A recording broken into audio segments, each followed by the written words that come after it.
What is going on, everybody, and welcome to episode 4 of the Anime Society podcast. This is Jonah, and like always, joining me today is Hunter. Say hi to the people, Hunter. What's going on, everybody? How you doing today? We've got a really exciting episode for y'all today, but first, want to give a quick reminder to everybody to please like and subscribe, share with your friends if you enjoy the content. It would mean the world to us. We really want to get out there and start expanding our influence. So please make sure that you guys do that. All right, Hunter, I guess we should just cut right to the chase. You want to introduce the topic for us? Yeah, I'm just going to cut right to the chase. Today's topic is what makes a great anime protagonist. And basically what it is a little continuation off of our last episode. If you haven't listened, again, just harping what Jonah said, reminder, go back and listen to that. That was what makes a great anime villain. Well, now we're going to be talking about the heroes, the one that the story is all about, the protagonist of anime, and basically what we think are the components that make, the protagonist great.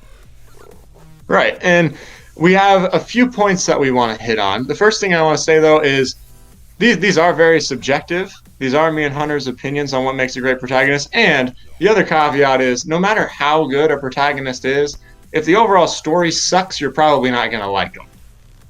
Yeah, I agree. If there's no plot to the story, you're just basically watching like a TV show like Seinfeld, where there's a never-ending story. There's no beginning, middle, or end. It's just like, here we are it's like a SpongeBob episode. It's like, We're just going to goof around and mess around today. So the plot, if it's bad, no matter how cool the characters are, I'm not going to watch. Exactly. All right, so let's just jump right in and talk about our first point. So the first point that we think makes a great anime protagonist is the fact that they have a consistent morality. And what we mean by this is it doesn't necessarily have to be one way or another. They don't necessarily have to be an absolute saint who is always choosing the right, who is always making just and virtuous decisions, etc. They just have to be consistent in what they do. So, for example, you have protagonists like Light from Death Note or Lelouch from Code Geass, who have a very skewed sense of morality. They have no qualms with using utilitarianistic tactics in order to achieve their goals. They're very much, the ends justify the means. It doesn't matter what I'm doing in the short term, as long as my long-term goal is going to ultimately lead society as a whole, or whatever my dream is, to fulfillment. And then on the flip side of that, you have people like Tanjiro from Demon Slayer, or Naruto from Naruto. Or you have Deku I'm glad you had to Academia. pause.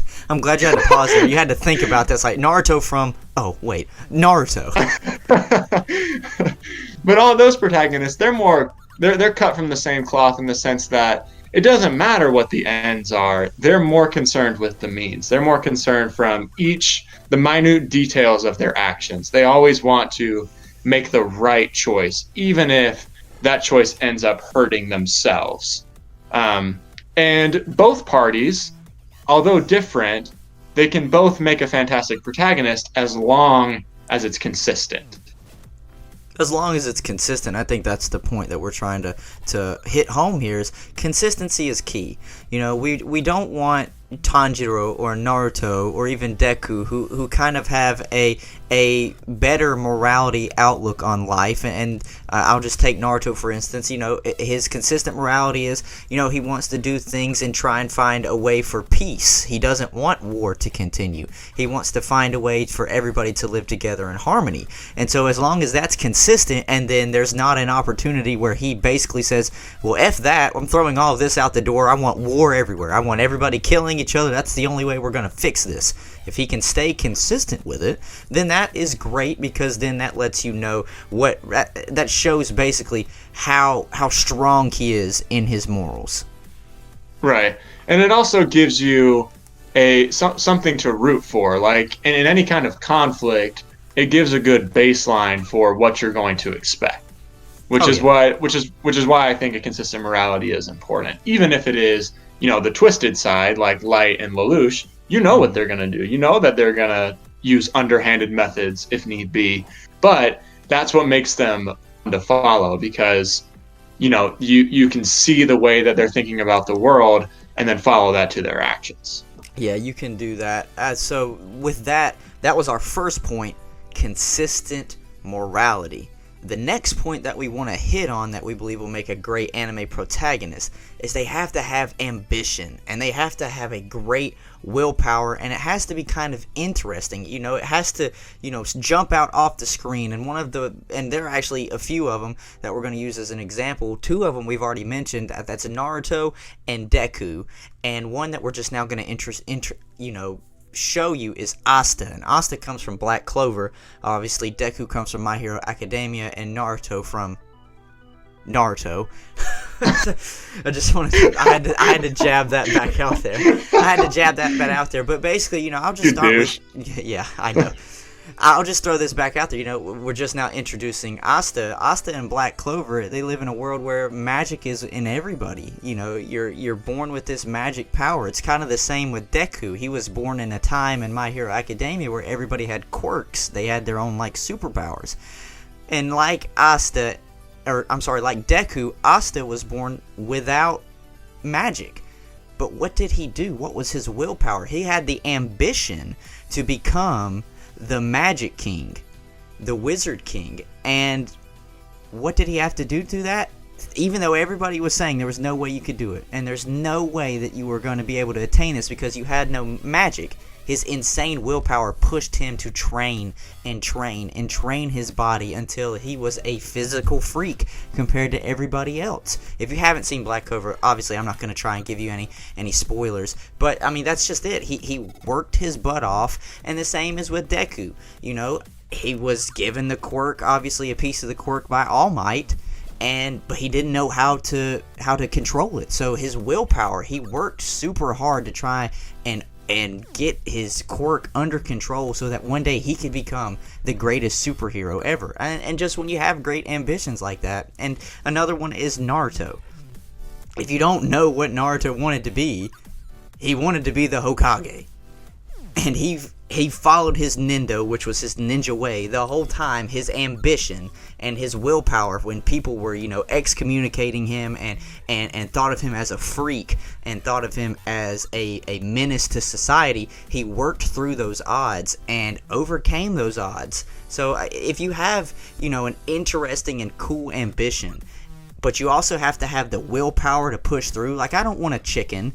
I don't want to see my main. I just want to put it that way. I don't want to see the main protagonist at the first sign of things getting rocky running away. I don't want to see him giving up, because then it's like, well, what's the point of telling the story anymore? When times get tough, he's just going to tuck and run. No. The willpower. When times get tough, I'm going to work as hard as I can to try and overcome these things. So I think, Jonah can go into a little bit more about it as well, but I think we both can agree that's what makes a great protagonist as well, is ambition and the willpower to continue pushing through. Yeah, and those kind of go hand in hand, right? Their lofty expectations or their goal, whatever drives them, their motive, and then the will to accomplish that no matter what. You don't want a protagonist that gets tripped up by, small minor things. You want them to be able to push through and overcome. And we've hit on this in, I feel like, every episode that we've done so far. So it's like beating a dead horse. But one of the amazing things about anime in general is you get to follow the protagonists as they overcome hurdles and they grow and they overcome adversity and they become something better. And that's where willpower comes in. You don't want them to be stopped at, the second challenge that they go through. You want them to be able to push through and overcome. That way you can follow them in their journey. So that brings us to our next point. So the third thing that makes a great anime protagonist is a unique backstory.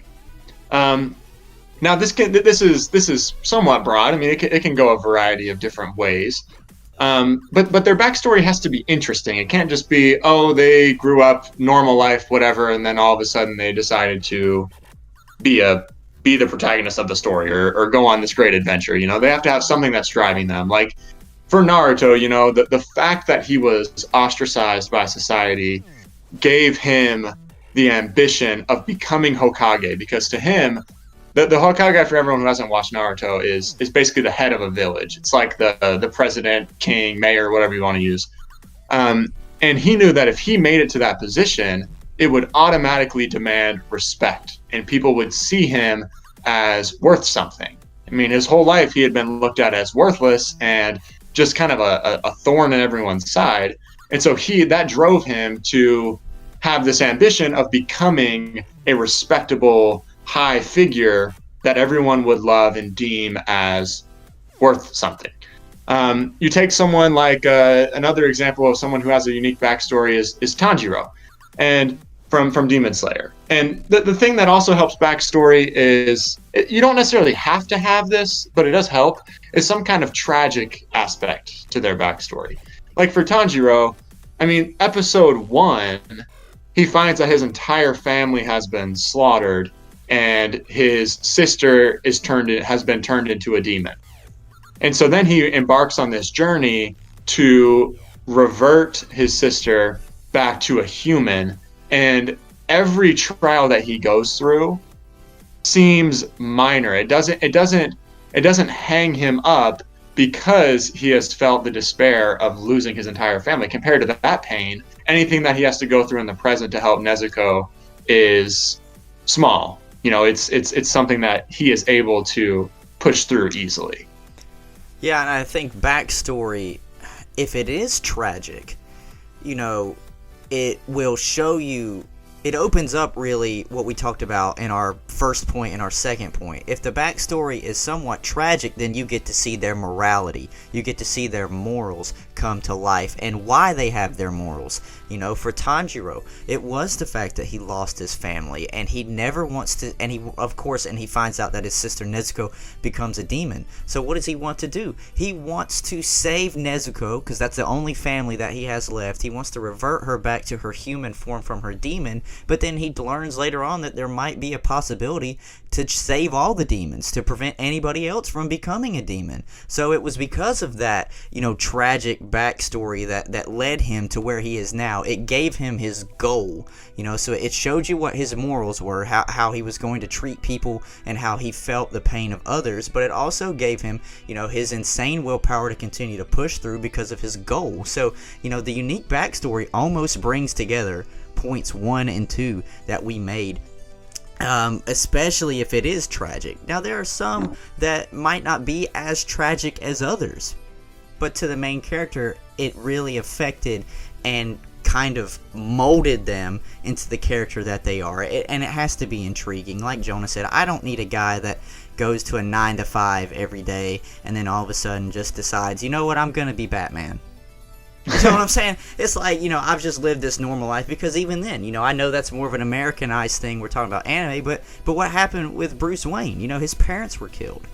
That's right. Tragic. You know, most main characters, some sort of tragedy happened that molded them into having the morals and to having their ambition and willpower today. And so I think that's just what I was trying to harp home here, is that 3 is just so important that it almost makes point 1 and 2 at what they are, really. It just it brings them to light. Well, I think what you said was very true. The fact that 3 is almost like the foundation; it's the baseline for 1 and 2, right? Yeah. Because of your backstory. I mean, humans in general, right? We develop our sense of morality, what's right and what's wrong, based on our experiences and what we have been taught by parents or you know, parental figures, teachers, whatever it is. And that's the same thing. That's our backstory, you could say. You know, our ambition, our goals also comes from our backstory. It comes from our dreams, you know, different experiences that we've went through when we were finding our likes and dislikes, and that ultimately shapes the rest of our journey. And so, like you were saying, backstory does it's the starting point for your morality as well as your ambition. And so with that, I think we've covered the third topic enough to where we can now move to the fourth topic. And the fourth and fifth topic that we're going to go over, they can almost go hand in hand to a degree. But the fourth one, they have to be powerful. I don't want to see old wimpy boy trying to pull up on the home god that's a villain and get slapped across the universe every time he tries. He has to have some sort of powers within him. I can understand, I know me and Jonah, we've talked about this off air before, sometimes they have to get smacked in order to go through a growing phase. You know, we talked about in One Piece, you know, what was it, Sabaody? I totally forget. I forget how to say that arc. Sabaody, yeah. Sabaody, where Luffy and his whole gang get absolutely slapped by Kuma, and then they all have to go through this long journey where they just learn to get stronger, because that's what they needed to do and able to advance and achieve the goals that they have in front of them. So they have to be powerful. They can't just always get beat up and have their sidekick save the day all the time, because then the sidekick should be the protagonist, not you. Yeah. And it makes the story more interesting, right? It's like we talked about last week about villains and why villains are so cool to the story. But if each villain was defeated by someone else other than the protagonist, then it would feel kind of lame, you know? It wouldn't feel the same. You wouldn't get the same emotional impact as you do when you're following the protagonist the whole way, and then he or she is ultimately the one who overcomes and defeats the villain. And so for that, they have to be powerful. You know, you don't want some Joe Schmo who can't really do jack to be your protagonist. At least, I mean, even if they start out like that, that's fine. They just have to get to a point eventually where they're somewhat independent, self-sufficient, and they can handle themselves. Yeah, right? It's understandable, because we put in quotation or in parentheses here that we're not talking about the power of friendship. There are anime out there that and manga, obviously that's where they root from, but the main goal is, you know, I'm stronger because of my friendship with my friends. We're looking at you, Fairy Tail. We are looking directly at you, Fairy Tail. Hold up, man. I'm talking about when your friends aren't there. I'm talking about when it's just you mano-y-mano against the villain, and you can't just sit there and take, you know, a whole 5 minutes out of the show to flash back to every friend you've ever had and say, oh, because of them, I can beat this guy. No. It's going to be, I worked hard for myself. I trained hard because this was my goal, was to be able to defeat you. I need you to be powerful, man, not power in numbers. And cool, it's okay if you do, obviously, in the end, win because you team up with one of your best friends. I get that. But I need you to be stronger than your best friend, okay? Also, sorry to cut you off, but another thing that I was thinking with this when we were talking is the power of friendship isn't necessary, in and of itself, it isn't necessarily a negative. Like, I'm okay if a character draws out some kind of, like, latent power when one of their friends is on, like, death's door or something, right? I'm cool with that. But like and I'm sorry, Fairy Tail, that we're bashing on you, but the problem with Fairy Tail is like there is a massive gap a lot of times between the protagonist and the villain, and then literally like that, with the snap of your fingers, power of friendship kicks in, and then they absolutely annihilate the villain. It's like, I don't want it to be that big of a jump. Like, no. You can take someone like Luffy in One Piece when he's fighting Rob Lucci, right? Yeah. I mean, there was a power of friendship aspect to that, but Luffy literally had to deplete every ounce of his energy and soul, you know, shortening his own lifespan in order to ultimately overcome and win for his friends so they could escape, you know? So it's like, it just depends on the way that it's used. But when it's this repetitive, like, I don't know. The way Fairy Tail does it is a perfect example, and to me, it takes away from the protagonist. Yeah, it does take away from the protagonist, and I think that's kind of what we're harping home, is that, you know, the protagonist is the protagonist for a reason. And we can use Fairy Tail as a good point. Lucy technically is supposed to be the protagonist in Fairy Tail, but she's not powerful. Everybody talks about Natsu because he's so strong, and he's the one that is always in the big fights, taking the limelight away from if they really think Lucy's supposed to be the protagonist. It makes a big difference whether or not the protagonist can hold their own, or if they're constantly looking for somebody to bail them out. Because then it's like you're not even worth being the main focal point. That's what I've always had a problem with Fairy Tail. It's like, look, you tell me Lucy is the main character, you know, the protagonist, but all I want to do is see Natsu. That's all I want to do.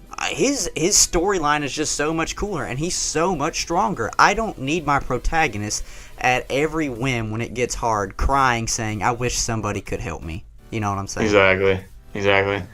And for I guess we should get to our fifth and final point. The last point that we have, and we have this written a little bit different when we were brainstorming, but I think it comes down to just like overall likability from like an aesthetic point of view, right? I mean, the character design is important. You don't want some goofy looking weird protagonist. Their voice has to be, it doesn't necessarily have to be like intimidating or anything, but it has to be somewhat cool. You have to like their voice. It can't be, like we said last time, Goku with his high-pitched, squeaky little, it just doesn't work. No, so you have to like their voice. And you have to, I also think that this kind of ties in with the last one as well, but you have to like their overall just kind of like aura that they put out.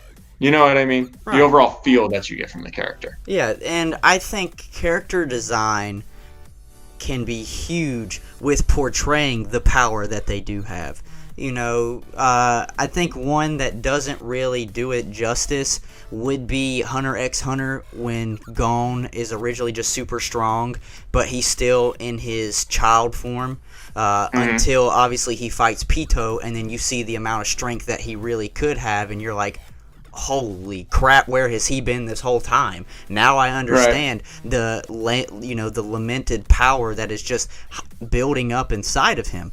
I feel like that's and something that catches people off guard as well when it goes to character design, and what I'm meaning by like character design can kind of portray their power is in Seven Deadly Sins.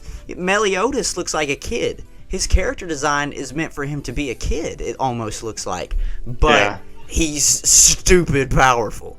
He's like he is the strongest character in the story, and he looks like a child. Like, to me, I get it. It plays well with that show, but a lot of the times I kind of want to see, like, I want to get the feeling, like, when I look at that guy, I'm like, okay, he's strong enough to hold his own.